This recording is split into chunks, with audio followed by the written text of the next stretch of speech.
Okay. I think you guys can hear me. I think I tested the audio. Hopefully you guys can. And I think you guys can see me.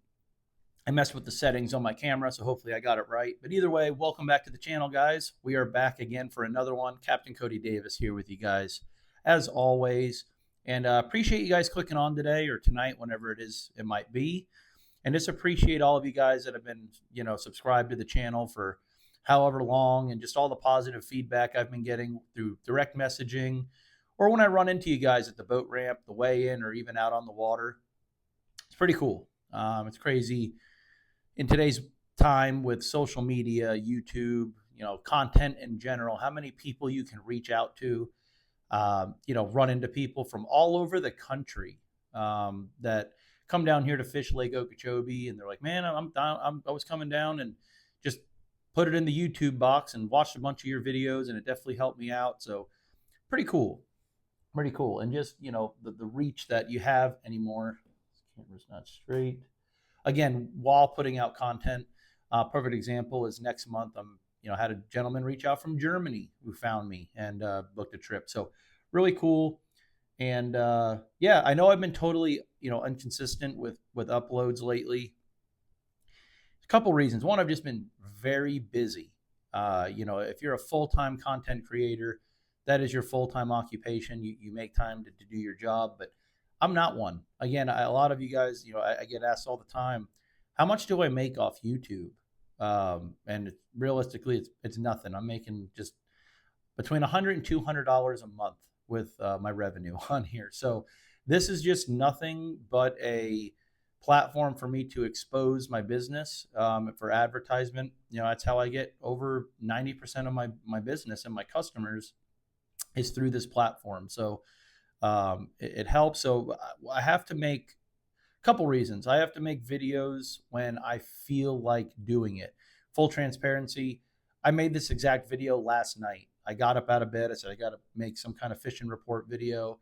And deep down, it wasn't that I mentally did not want to do it. I did, but I was exhausted. I was on the water all day. I had catching up on yard work and doing all kinds of stuff. We've got an event on my son's first birthday next weekend here. So just trying to get the yard cleaned up, the house picked up. Just these things I've been slacking on. And I don't know if you guys know, but it's 600 degrees outside. So by the time it gets dark, take a shower, eat dinner, and lay in bed, I'm mentally done for. And I tried to get out here and do it. I hit upload. It didn't upload last night for some reason. I kind of watched the first 3 minutes of it. And I said, it's a good thing I didn't upload. I look like a zombie. I look like I'm dead. My voice sounds terrible. So it's one of those things that I have to be wanting to create a video. And whether it's a video like this, where I'm sitting at my desk, or it's a tip video, or even if I'm out fishing, I never want to make a video that I'm like forced to make, because A, it's going to come out not as good, right? And then B, like it's showing an example of myself, which isn't true.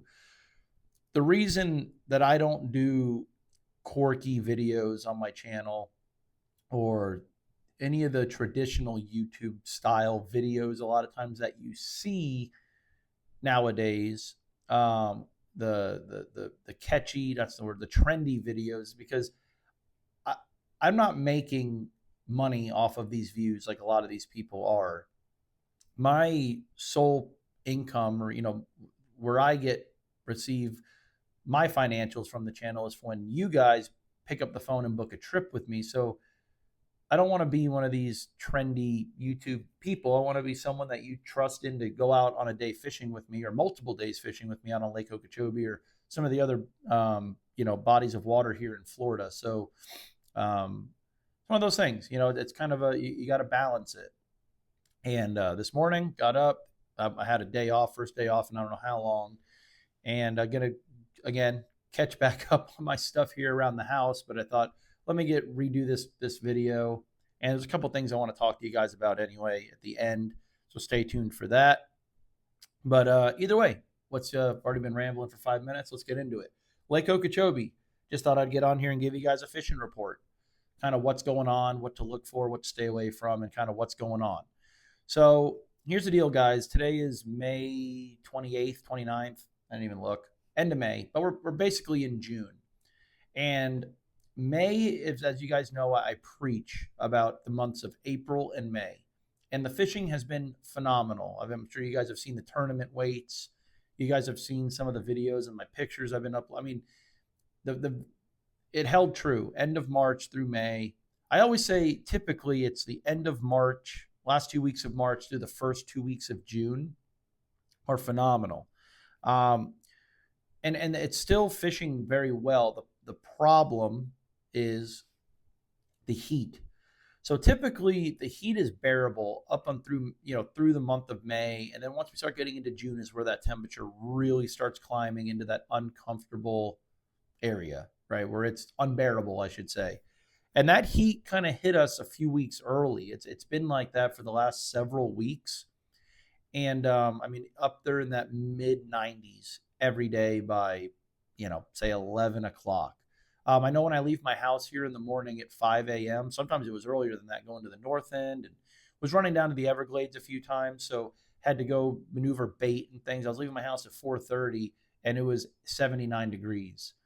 So the heat is here, which has made it very difficult. On top of that, uh, we're dealing with a lot lower water than we traditionally have over the last couple of years. I think I didn't check it this morning, but I think the lake is at 10.90. So she's low. So a lot of that water, that water that's in the grass is legitimately 90 degrees right now, which is making the bite fairly tough, right? I don't care where you go in the country, fishing 90-degree water, the bite's going to be tough. So it's kind of changed things. Now, with that being said, we're still catching fish. I ran a trip yesterday and we probably caught 20, 25 fish, but it's not easy. It's a lot of moving around. It's, try this, try that. And we ended up, perfect example, we fished till about 11 o'clock and 20 of those fish came between 10 and 11. Found a little school, found a little group of fish, and we're able to get on them and caught a couple of good ones, but it is difficult. So if you're out here on your own, I don't know what I mean. I don't know how to say it, but don't feel like it's something you're doing wrong. It is a grind. It's just knowing, having local knowledge right now is a major key. I will say that. Little nuances, little deals that are helping us get on some fish, some little sneaky stuff, and little things are making a big difference. If, that's the way to say it. So leading up until this heat, the fishing was good, and even in the heat, the fishing was good on a grand scale. But compared to what it traditionally is or has been in years past, it's been a little difficult. And I think it's because of the heat. On top of that, we just now started getting rainstorms. So a big thing is a lot of times in the summer, when we get this severe heat, that brings rainstorms every afternoon. And honestly, they're almost miniature hurricanes. They're bad. And what that does is that dumping rain, it cools the water temperature down. And we haven't been getting that much rain. I mean, we've been getting some pass by storms, I guess you could say, but they've been really inconsistent and they haven't been covering the entire lake. So like maybe the north end gets a shower today and then we get one the next day. And it's not enough to really bring that water down in temp.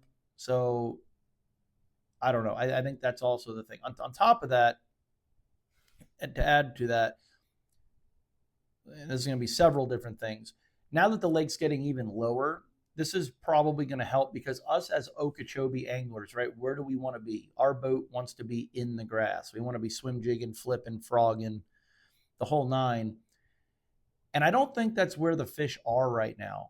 You can catch fish in the grass, but I think the majority of them is out in open water, whether that's in the rim canal or just out in front of the grass flats that we traditionally fish. I think they're out there. The water's clean. The bait's out there.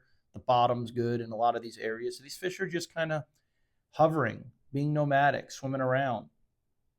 The catch is, I think if you are in front of fish in the grass, those fish are there to do one thing. They're there to eat. So they're very aggressive. They don't really want to stay up there. They don't really necessarily want to be up there. But this is just my thought process, and I could be completely wrong. I really think the majority of these fish are out in the open when they decide, all right, time to go get a bluegill or what have you. They just pull up into the grass, snatch one up, and then go back out. And I've thought this for years when it comes to late summer fishing. Because there's so many times where you'll go through and flip a reed head, flip it 3 or 4 times, not get a bite, and then come back the sixth time and get 3 big 5 pounders out of there. It's almost like the fish just pull up out of nowhere and the dinner bell's on. Timing's a huge thing. You guys, I talk about that all the time, especially around brimfish. It's not about where, it's about when. And I think these fish are just pulling up out of open water to feed and then getting back out there. And I think this for a couple of reasons. A, like I just said, there's been many a days over the last couple of weeks where you make a pass or two through an area with nothing, and then you come back and it's boom, boom, boom, boom, boom. They're there. On top of that, I've had a few instances where you might catch a fish and it's like, yeah, it feels like you pulled them out of a microwave and you throw them back. And then 20 minutes later, you come back through that same stretch and you catch 8 fish and they're all cold to the touch, noticeably. Like, I don't want to say ice cold, but they feel it when you're sweating to death. Really cold. And they're much healthier, more lake fish looking fish, if that makes sense. Like white, fat, white, bright bellies. Even to the point where my customers have noticed it. And I say, I think those fish are out there, who knows how far, a quarter, half mile out there, where it just gets a little bit deeper and they're down on the bottom in that slightly cooler water. Again, 5-degree water temp difference, a lower, if the water's 90 and you pull a fish out that's 84 degrees, you're going to feel it when you pick them up. And that slight difference makes a big difference. Just as a 1 foot depression is a 3 foot, 4 foot, 5 foot depression on Lake Chickamauga to us. You know what I mean? It's all relative. So I think that's what the fish are doing. So I wish the water would get just downright low enough where like your boat can't float in the grass. So it's just completely erased from your mind and forces you out in that open water. Because that's kind of the battle I've been dealing with. I've been getting bit in the grass. So as a guide, my confidence level right now is in the grass. Like, get my guys up there, let them fish it, because it's very hard to go out to that open water and tell them essentially throw it nothing. But in my mind, I know there's fish out there, but I think their confidence isn't real low or is very low with that. Whereas they see round reeds, they see Kissimmee grass, they think there should be one there. We have been getting some bites, but we've been banging our boats up, right? Wrecking our equipment, just trying to get back to these shallow water areas, which is fine. It's not fine, but I'll do what I got to do. But I think if that water gets low enough where there's really just no reason to fish the grass, I think your bites will pick up, and it almost forces you to fish that open water, and it's hard. But when you get a bite, slow down, pull down, because there's usually a group there, and we're not necessarily fishing anything. A lot of these areas that we're doing this in, basically take your fish that you're catching in the grass and just go out in front of there. Those fish are just meandering around out there. And there's some other little things that we're doing, but catching good fish. I know Kelly, he just went fishing the other day and he caught a fish from the outside grass line. He was 2.33 miles out from the grass and caught some on nothing. There's nothing there. He marked it. He went around, looked. You could see the bottom. The water's crystal clear, but there was just a group of fish out there and he caught some good ones. So I think that's what the fish are doing. But either way, we are catching some good fish. We are catching good numbers. Numbers have been good. All the fish are healthy. And catching them on a couple different ways. So I'll just kind of run through it for you guys. First of all, you can catch fish from the northest end of the Kissimmee River all the way down to Pelican Bay right now. There is legitimately fish everywhere. And it's great to see because of the low water, because of the clear water. Water's the cleanest it's ever been on Okeechobee. I shouldn't say ever been, but some of the cleanest water we've seen in 8 years on Okeechobee right now. It's too clean. We're running into situations where the water is too clean, which is crazy. Fish are getting too good to look at your bait. The fish can't ambush bait because water's crystal clear. But what that's causing those fish to do is just spread out. I just spilled my Celsius on my desk. We're rolling with it. We'll pick it up later. It's causing them to spread out. So there's just fish being caught everywhere. There's not really a, quote, community hole right now. where there's a giant biomass of fish being caught. Boats are spread all over the lake, which is good for the lake. And it's cool. Like if you're out here on your own, you legitimately lay your boat down, you're on fish. And that's just how it's been. Now, finding a group of bigger fish, better than average fish, has been more difficult. It has for me, and for a lot of other people I'm talking to. It's just random big ones. But hey, you're getting bit, and we are catching some really big fish. My buddy DJ caught a 7 on a trip the other day. Mark Shepard had like a 7 and a 9 back to back the other day. So there's big fish around. My buddy Tom Mann's been catching a lot of fish between 5 to 7 pounds. Um, I've been lagging those 7 pound bites, but been getting those 5 pound bites here and there, and one almost 6 the other day. So there's big ones around. You just got to be patient and fish slow. So in the grass, if I'm able to float in the grass, some of these little grassy areas I've been fishing. If it's a little windy, if I've got some wind, and maybe blew a little bit of color into that water, a black and blue swim jig has been key.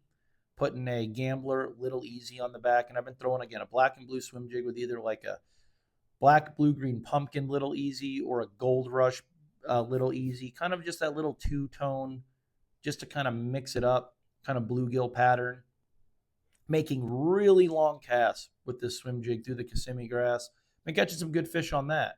Long casts have definitely been a key with the shallow, clean water. If it's not windy and it's still, I'm seeing lots of bluegill around the beds, I've been throwing the Gambler Poppin' Frog.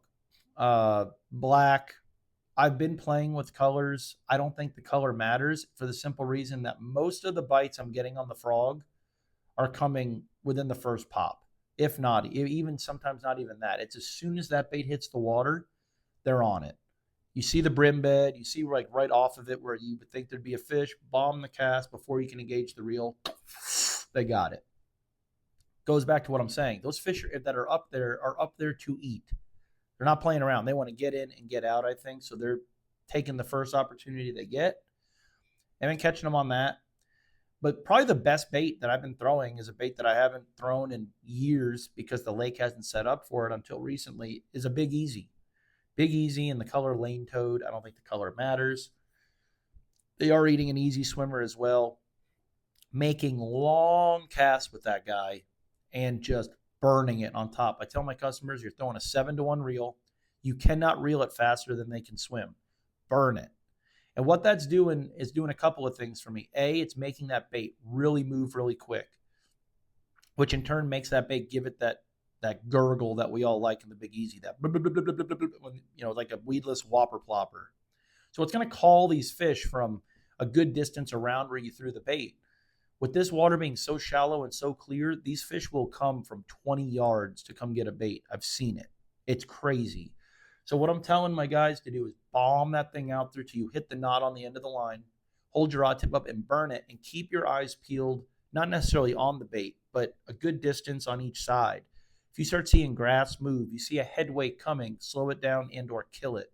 Because that fish is engaged on that bait already, she'll come and get it. And it's moving fish from a long ways away, and in turn, you're covering a lot more water. On top of that, if you bring it by a real big one, it's moving so quick, they don't get a good look at it. Had a lot of instances with the frog. You're popping it, you'll see them boiling up underneath it. They won't commit to the bait. They're getting a really good look at it. Don't want that. You don't have that with the Big Easy. It's just over their head, and they engage on it and get it. Been burning through bags of those like crazy. Fun bait, fun bite. It's visual. You cover a ton of water. You catch numbers. You catch small ones. All different sizes. You get to jack on them. As hard as you can. Get them out of that grass. It's been great. So throwing that on between either bouncing back and forth between the really 3 different rods, just a heavier action rod. Been throwing the 7.3 heavy expansion series Senko sticks. Throwing it on the 7.6 heavy, which is a flipping rod, but makes a great Big Easy rod, and throwing the 7.5 mag medium heavy. Just something, over 7 foot with some backbone to it, and a 7-to-1 reel, just 65-pound braid, ripping them out of the grass. Been fun. If you get out in front of the grass, open water, the same three baits I traditionally use out in open water, but just I'll kind of explain it to you guys. The main player's been a burner worm. This sounds like a gambler commercial, but it's what it is, what I've been using. Two different colors. Shout out to my buddy Rich Tate, phenomenal fisherman on the lake and now guiding. So, I've been recommending some people to him as well. If I'm unavailable, great dude. Fishes a little bit different than me and picks up on little nuances. Been catching a lot of fish on the burner worm in like a more natural color, like a watermelon red, watermelon color. We don't typically need to worry about that, but again, the water is so clean that we're, on more, how should I say it? Cleaner than it's been in a long time. Those more natural colors are getting bites in that gin clear water. So like a watermelon red or whatever, a green pumpkin color, and or my favorite, that color back at you, which is black and purple, that real dark silhouette. I've been bouncing back and forth between those colors. If I get in that traditional Okeechobee water, that kind of tannic looking, I'll throw that black and purple. Either way, they're eating both colors, fishing it slow, not swimming it, dragging the bottom, trying to find some hard spots. If you see brim beds, stay way off of them. Bomb the bait through there and drag it. Even if you run the bluegill bed over and you with your trolling motor, you go, oh, there's a brim bed here. Circle back around, set up on it, and fish it. The bluegill are going to scatter. They're going to come back, and so are the bass. So that's been a key. 17 to 20 pound fluorocarbon or mono, whatever you want to throw, with 3/16 ounce weight, dragging that guy on the bottom. Other than that, a rattle trap has been catching fish, but again, due to the clean water, having a hard time finding fish that are focusing in on shad. Mainly brim eaters right now. So have been catching some on a trap, but not as many as I typically would be under these conditions, in my experience for me. But I've been throwing that. And then also a spook. You guys know I like throwing that big super spook. And been catching some really good fish on that. Again, it's a top water bait. The big ones don't get as good of a look at it. The water's clean. So again, they're coming from far away. And it's so shallow, so far out. I mean, you're out there where you can not even see the grass anymore, and you're still only in 3 feet of water. And it's clean for them fish to come up and get it. Been catching a lot of fish on the spook finally. Been a lot of fun with that. So, yeah, I mean, that's about it. It's very low out there. You definitely got to be careful running around. Take your time. Lay down way on the outside. I mean, when you think you're far enough out, go another quarter mile out. Just be safe. You don't got to be running 70. You might hit stuff. On top of the hazards that are in the water, the alligators have been crazy. I've been running my boat at 35 mile an hour maxed out for the last month. The gators are horrendous in the lake, in the rim canal, in the channels. They're stacked in there. They're very condensed right now at the low water, and you hit one of them at 70, you're going to do some damage. So I've just been bobbing and weaving around them. It's been crazy. There's so many things to hit in this lake. You got to just be mindful of that and be careful. But the fishing's been great. It's been fun. I've been getting out there super early. Been starting my trips at 6 a.m. and really been wrapping them up at, if you guys can stand it, 10, about noon. You don't really want to be out there afternoon. It's miserable. So the heat's here, but the fishing has been good. And yeah, that's your report. I am going to touch on this. I'm in the process, and hope you guys can click off the video. This has something to do with more on my end. I'm probably going to be making a website to something just for the simple reason to have something to help me with booking trips. I don't want to say I've been getting sloppy, but I've had some instances where there has almost been some hiccups. The last 3 months has been crazy busy. I took, besides a Saturday and Sunday, I took off for we went away for my son's birthday for the weekend. And besides the other 3 days I took off for the Rollins tournaments, I have fished every day since March 1st. Well, really since mid-February till today's my first true day off. And I'm not bragging, and this isn't like a cry me a river thing. It's just been busy, which is phenomenal. And I'm blessed. And thank you guys so much. But it's one of those things where it's like, I'm balancing being a dad, a husband, got to take care of all this stuff around the house. And, I'm getting out there on the lake, fishing 6 hours, coming home, mowing the kids get home. They want to play. They want to help. Just got a lot going on. Like my kids are at that age right now where they want to be, or my one son wants to be hands on and wants to help daddy in the yard. So we're trying to do that. And my other one's only one, going to be one this week, which is crazy. This year has flown by. So just got a lot going on. That's what I'm saying. So I want to be as busy as possible, but booking trips has been it's a lot because you got between 8 and 20 sometimes in a day people just inquiring about trips. Maybe they're asking questions about a year in advance. Some are asking about going tomorrow. People want to know pricing. How many people can we go? If we book multiple days, can we do different types of fishing? It's part of being a guide, and I love it. And I purposely did not have a website because I want it when my customer reaches out to me that they're getting me directly. I think that's a big thing. And I've had customers compliment that, where it's not like they're talking to a bookie or someone in an office. They're talking to me directly, which is great, and that's the way I want it. But there's been instances where like, hey, where are we meeting tomorrow? And it was like, oh, I thought it was off tomorrow. I did. I booked this guy. Or scary situations where I've almost double booked and I got to figure something out. It hasn't happened, but that's my biggest fear. And I got to figure out a way to where it's just concrete. And you guys, as the customer, receive like a confirmation. Because basically all you're getting from me is like, I got you down, you're good. But so I'm working on that, like a website where you can go on and click and just book the date. But then it's one of those things where they're going to want to talk to me anyway, because everyone has different wants. There's customers that tell me they don't care if they catch a fish. They just want to come out and throw a frog all day. There's guys that want to say, listen, I don't care about big ones. I just want to catch as many as you can.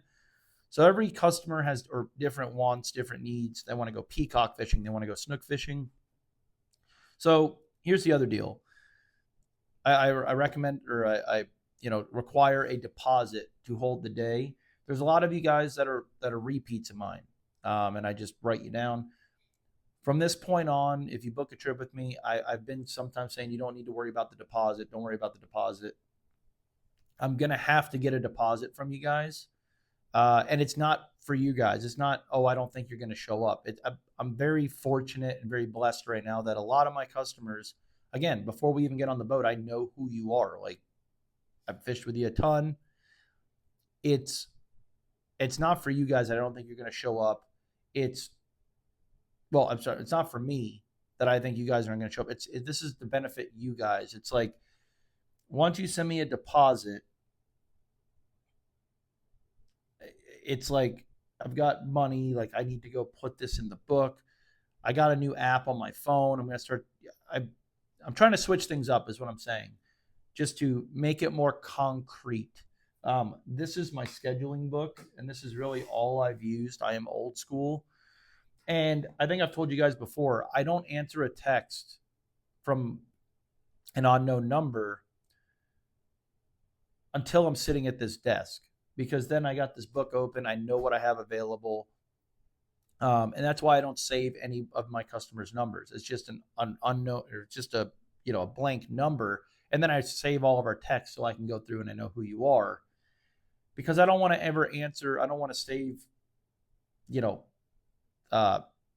Jesse and him text me, hey dude, are you available this day? And I say, yeah, I got you down. And I haven't got him down. See what I'm saying? So I leave all my texts on red. So either way, what I'm saying is, I'm going to have to start getting deposits from everyone. And it's just to benefit you guys as a customer. And I'm going to kind of working on how I schedule these trips, and how I get them in the book, because it's been crazy. And a lot of times, you're dealing with, sometimes you're dealing with 4 different customers that are asking about the same date. And you're going back and forth, and I never want to say, hey, like, if you want this date, jump on it, because I have 3 other people asking about it, because that just sounds, to me, I don't like that. I feel like that's pushy. There's nothing I hate more in life than someone being pushy, whether it's a car salesman or whatever it is. I just can't stand that. So I just kind of let it fall as it may. And if you get the deposit, you say put me down, then you got the date.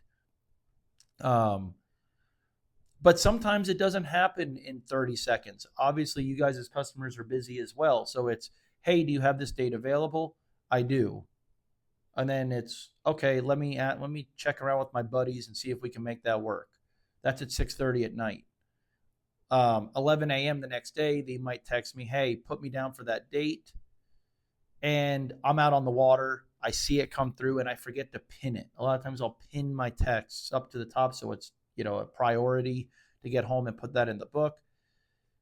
And I've forgotten, right? There's things going on. I go to pin it. My customer gets blown up on a frog. He catches a giant. My mind gets out of whack. So I'm trying to work on some things. And I've talked to a lot of my other guide buddies on how they do their booking, because double booking or forgetting to book someone or things like that is just a nightmare, especially when you got people coming from places like Germany, right? So just bear with me on that. With that being said, book trips. I want to take you guys fishing. It's, like I said, it's been good, and it's pretty cool for any of you locals that have not seen the lake low. It's pretty cool to get out there and see it. It's pretty nuts. I've had some locals lately. They're like, I have never seen it like this. It's crazy. So bear with me on the booking. I'm going to be changing some things up, but yeah, either way, if you want to book a trip, I don't have a website yet. That's in the works. Maybe I'm going back and forth on it, but just text me. Don't call. I'm getting ready to go through when we get done with this and change my voicemail up. I want everything on record. I want everything in a text message. Once I say, I'm going to start sending you a confirmation, like you are booked for the date, blah, blah, blah, blah, blah, blah, blah. Once I send that, we can call and talk on the phone, but I don't want to book the trip over the phone. There's a lot of he said, she said stuff. And I've gone over that before in past videos. So I just want everything in writing, and I save all that in my phone. Other than that, that's about it. I got my new logo. I'm probably going to come out with some merch here. We'll see. I say fairly soon, whenever things slow down and I can sit down with a company and do it. Got some possible partnerships in the works, some new companies, which should be cool. But again, I haven't even had time. I've had some opportunities. Some people reach out. People that, I have people reach out all the time, but there's some companies that have reached out that I'm excited about because they're companies that I use on a daily basis, which is awesome. And I've told them, yep, like I just haven't had time to even sit down and talk to them. So my family comes first, and I thought I will get to you when I can. I don't mean that I'm not too good for you at all. I don't deserve you to even be reaching out to me, I feel like. But I'm not a multitasker, so I got to wait till I have some free time. I haven't even had free time for me to go fun fishing for myself. So that's about it. I appreciate you guys watching. Appreciate you guys, commenting on the videos, supporting me, supporting my family by booking trips to go out fishing with me. Just leaving comments. It's great. Telling your friends and family about the channel. But I'll catch you guys on the next one. I'm going to go mow the lawn now and catch up on my chores. And that's it. So tight lines, be safe out there. If you guys have any questions, reach out to me. My contact info is below. And catch a big one. You catch a big one on a Senko stick, send me a picture, and I'll see you guys on the next one. Tight lines.